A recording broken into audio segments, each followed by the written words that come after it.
Evo, nalazim se u Delnicama u jednom od dva kamenoloma koje jedan moćnik želi spojiti i onda ovdje u Delnicama tući nemilice kamen, odvlačiti taj kamen, minirati, potpuno suludo. Dakle, imate zakon koji kaže da najmanje, mislim, nekih 400, odnosno 500 metara mora biti udeljena prva kuća. Čovjek jedan ima kuću na 40 metara od kamenoloma, ali evo neki moćnici koji stoje iza njega, vjerojatno duboka država, vidjet ćemo do kud ide ova koruptivna hobotnica, su liku koji prema informacijama koje ja imam je osuđen, robio je, dakle, jer je nezakonito izvlačio kamen i sad majstor taj sa svom firmom bi trebao dobiti dozvolu od lokalne samouprave, od svega, da krene ovdje u izrabljivanje prirode, ekocid, ali ogromnu štetu nanositi zdravlju ljudi, Delničanima,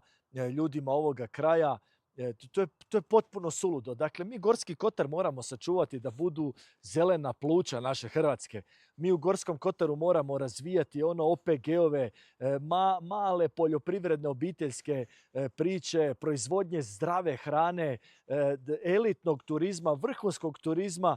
Tome mora ići Gorski kotar, a ne da ovdje bušimo brda, uništavamo prirodu, uništavamo čisti zrak i nanosimo toliko zla čovjeku i prirodi.